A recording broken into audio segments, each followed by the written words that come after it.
और कहेंगे आपने पैसा तो खूब कमाया है, इतनी दौलत कैसे इकट्ठी की थी। कोई नवा लारा लाके मैनू रोल जा, झूठ आवे एक झूठ होर बोल जा, कोई नवा लारा लाके मैनू रोल जा। अच्छा, ना समझी का आपका एक और किस्सा भी, वैसे तो काफी है लेकिन एक किस्सा और है कि आपने मैडम नूरजहां जी को उन्हीं का गाना सुनाया था। हाँ हाँ, तो मैं बड़े आराम से सुनाती थी उनको, वो भी मजे से सुन रही होती थी। किस तरह से वो भूल जाती थी ना, हजारों तो गाने गाए थे। मैं बैठी उनको कहती, हाय आपका वो गाना, आपका वो, किस तरह करके सी मैं शुरू हो गई। एयरपोर्ट पे हम बैठे हुए थे, उस्मा गिलानी साहिबा भी थी। हाय, उन्होंने कहा तेरी बड़ी जरूरत है, तू ना ये गाने सुना रही है। मैं कहा वो कह रही है तो मैं क्या कर सकती हूँ ना। तो वो बचपना था। लेकिन अच्छा, जब आपने मैडम को मैडम का ही गाना सुना दिया तो हमें सुनाने में क्या एतराज है?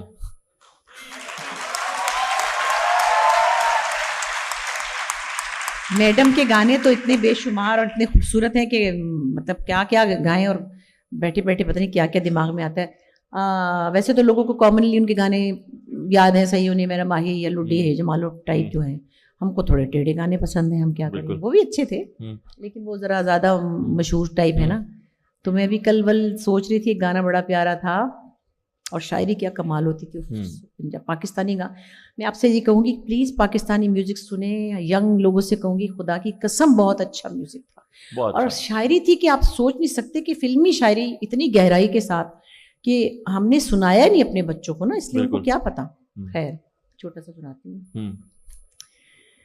कोई नवा लारा लाके मैनू रोल जा, हाय कोई नवा लारा लाके मैनू रोल जा, झूठ आवे एक झूठ होर बोल जा, कोई नवा लारा लाके मैनू रोल जा, झूठ आवे एक झूठ होर बोल जा, कोई नवा लारा लाके मैनू रोल जा। प्यार जदों करे ते नहीं डरीदा, डरिए ते फिर प्यार नहीं करीदा,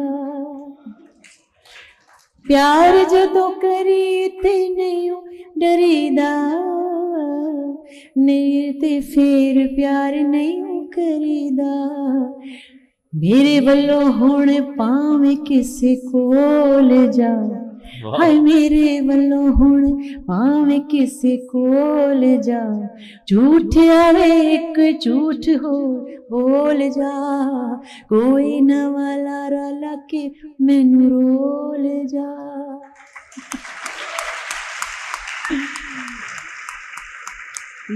ये आम फिल्मी गाने होते थे, ये सुने हुए हम। और हमें सुनने में ऐसा लग रहा है कि आपने रियाजत कभी छोड़ी नहीं है। कुछ भी नहीं। हाँ, कभी रियाज से मिली नहीं। ओहो ही रह गया बस। इकबाल इकबाल।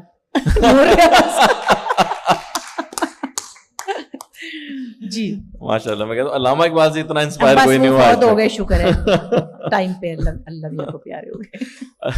अभी कोई इरादा है आपका म्यूजिक से जुड़ने का, कोई एल्बम का, कोई गजल का? एक्चुअली मैंने कहा एल्बम का, लोग पूछते थे ना जब जिस जमाने में रिवाज था, एल्बम्स लोग निकालते थे, बिकती थी कैसेट से ये वो।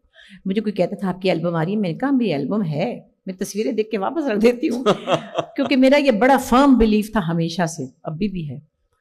जब तक मेरा गाना इस काबिल नहीं है कि कोई अपनी गाड़ी में सुन के पागल हो रहा हो, मैंने नहीं एल्बम बनानी। गाने गाती हूँ, अभी भी मैंने 2 गाने गाए बड़े मजे के, क्रूना लैला का गाया है, पाकिस्तानी फिल्म का ही। तो वो मेरा दिल चाहता है तो मैं 2-3 गाने रिकॉर्ड, मेरे 50 के गाने मेरे पास हैं रिकॉर्डेड, लेकिन मैं अपने आप को अभी उस जगह नहीं देखती कि जो आप गाना, मतलब बस दिमाग में कोई स्टैंडर्ड है ना। आप जी जी तो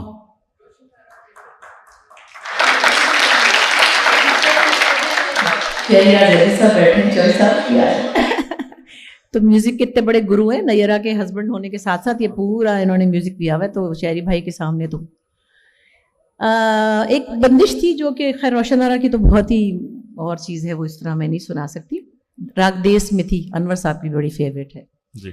वो हमने अपनी अम्मी से याद की थी, और हमारी अम्मी कोई गाने वाली नहीं थी, वैसे आपको साफ बता दूं। मतलब इसमें कोई बुरी बात नहीं है, लेकिन मेरे फादर को चूंकि बहुत म्यूजिक का क्रेज था, उनकी बीवी की आवाज़ अच्छी थी, उन्होंने अपनी बीवी के लिए घर में उस्ताद रख के उनको क्लासिकल सिखाया। वाह। ये है। और उन्होंने उन्हीं की फिल्म में 2-3 गाने गाए थे, फिर अम्मी नहीं गाती थी, जाहिर है हाउस वाइफ थी, तो उनसे कुछ चीज़ें याद की हुई थी, जो एक छोटी सी मैं नूर की फरमाइश पे है। पानी ज़ाया तो नहीं, देखिए पानी की बोतल, मैं एक छोटी सी बात कहूँगी, जब पानी पीते हैं ना हम लोग कहीं काम पे, तो आधी बोतल फेंक देते हैं। मैंने उसको कहा मुझे वही बोतल देना, मेरा पानी ज़ाया ना हो जाए। वाह। इसका ख्याल रखना है हमें। है अच्छा, मेरे पे चला गया वो। उसकी तो अच्छी वाली शक्ल थी। बादर रे उमड़ घूमड़ बरसन लागे, बेजोरी चमक जिया जराए, बादर रे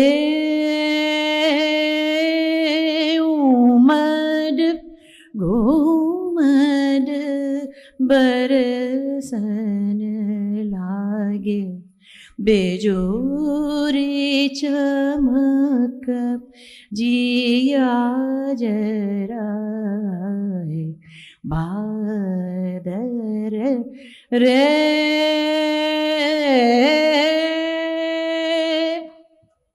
वाह। नेस अंधियारी कारी बेजोरी चमक,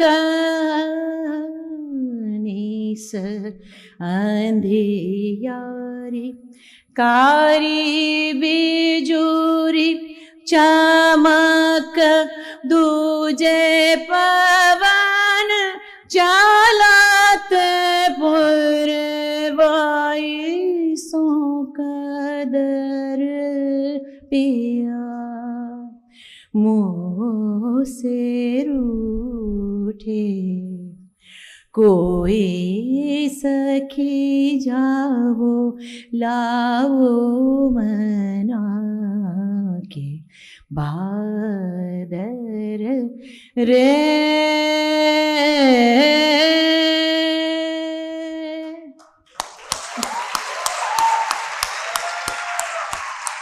This is Bushra Ansari, ladies and gentlemen.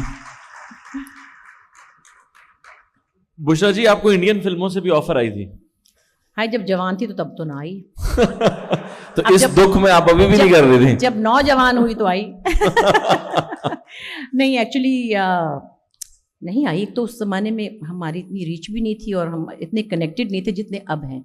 जैसे अब हर वक्त हर सोशल मीडिया की वजह से वो एक एक प्ले, एक एक चीज़ उनके, हमारी एक दोस्त हैं बहुत प्यारी और वो राइटर भी हैं, उन्होंने फिल्म में भी लिखी है, नसीम मुकरी साहब थे, पुरानी कॉमेडियन, उनकी बेटी है। वो ऐसे मेरे से रोज़ डिस्कस करती जैसे मैं हर ड्रामा देखती हूँ ना, यार ये खुमार में इसने फलाने ने बाल लंबे कर लिए, यार फलानी ने। मैंने कहा अल्लाह, मैंने तो नहीं देखा, कौन सा वो जो तुम्हारे बस से खुशबू पता नहीं वो है। मैंने कहा मैं नहीं इतने ड्रामे देखती हूँ। खैर, कहने की बात है कि तब हम इतने कनेक्टेड नहीं थे। कुछ उनके पास VHS जाते थे, जैसे धूप किनारे और आंगन टेढ़ा और जो भी तन्हाइयाँ वगैरह, तो 4-7 ड्रामे थे। तो इतना ऐसा उस वक्त था नहीं। अभी कुछ साल पहले मुझे अक्षय कुमार की मम्मी का रोल ऑफर हुआ था और किसी ने मुझसे बल्कि कहा कि हैं। मैंने कहा कोई बात नहीं, घंटे का फ़र्क ही होगा, चलो मैं ही छोटी होंगी। नहीं, वो बड़ा प्यारा लगता है मुझे। इज़ वेरी, एक बहुत डिसिप्लिन आदमी लगता है। खैर एनीवे, तो होने लगा। मैं और सवेरा नदीम दोनों जा रहे थे, मतलब जा रहे थे क्या, बातें हो गई थी। तो हमको दुबई में कोई कॉन्ट्रैक्ट साइन करना था, तो पुलवामा हो गया, उन्होंने खुद ही पटाखा छोड़ दिया। बुशरा जी, पॉलिटिक्स में आने का कोई इरादा कभी था या अब है? मेरी ज़िंदगी में चैन और करार की पहले ही बड़ी कमी है तो मैं और सच्ची बात है कि उसकी मुझे ऑफर्स हुई थी 2 दफ़ा, पीपल्स पार्टी से हुई थी, मेरे अब्बा की ज़िंदगी में भी, फिर एक और साहब के ज़रिए भी, फिर MQM से भी हुई थी। मैंने उनका इंटरव्यू किया था ना, अल्ताफ हुसैन साहब का, तो तब भी। लेकिन मुझे लगा कि मेरे जो 100-150 फैन है ना, 75 इधर हो जाएंगे तो 75 उधर हो जाएंगे। और अगर जो मैंने छोटा मोटा एक आदम फ्लैट बनाया हुआ, कहेंगे ये फलानी बेईमान की बच्ची, इसने फलाने से लिया होगा, ये चलाको मासी ने फलाने से लिया होगा। और साफी साहब मेरा ही इंटरव्यू कर रहे होंगे। कह रहा था कि साफी साहब के शो, सोहेल वड़ाई साहब मेरे बेडरूम में आके मेरे बिस्तर पे बैठ जाएंगे और कहेंगे आपने पैसा तो खूब कमाया है, इतनी दौलत कैसे इकट्ठी की थी।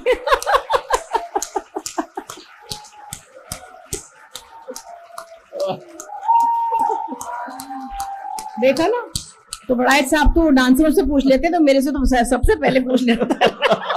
हालांकि डांसरों का सबको पता कि कैसे बनाया उन्होंने सिवाय इनके।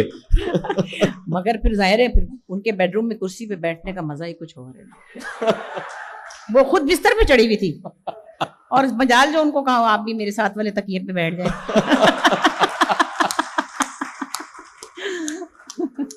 मैं बल्कि हैरान थी उनकी किस्मत पे कि उनके घर में सोहेल वड़ाई चले गए। पता नहीं कौन थी, अल्लाह जाने को गुलनार थी कि कौन थी, मतलब उसका आता पता ही नहीं था मुझे कौन है। खैर बहरहाल मेरी भी खुशकिस्मती कि मेरे साथ भी एक दिन उन्होंने जियो में एक दिन मनाया था। अच्छा, बहुत साल पहले।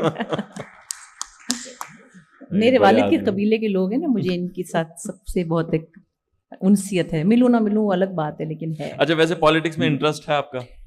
शोज देखती हैं? साफी साहब का शो देखती हैं आप? हाँ बिल्कुल देखती हूँ, और बहुत से शोज नहीं देखती मगर वो नजर आ जाते हैं। नहीं भी देखना चाहती तो देखने पड़ते हैं, क्योंकि बाखबर रहने की तो वो तो अपने बस में है ना, कुछ चेंज करना अपने बस में नहीं है। बहुत से लोगों से डिसएग्रीमेंट होता है, लेकिन आजकल मैं ये पिछले कुछ अरसे से सोच रही होती हूँ कि मेरे अब्बा बहुत दबंग और बहुत सच बोलने वाले, बदतमीज़ी की हद तक सच बोलने वाले सहाफ़ी थे।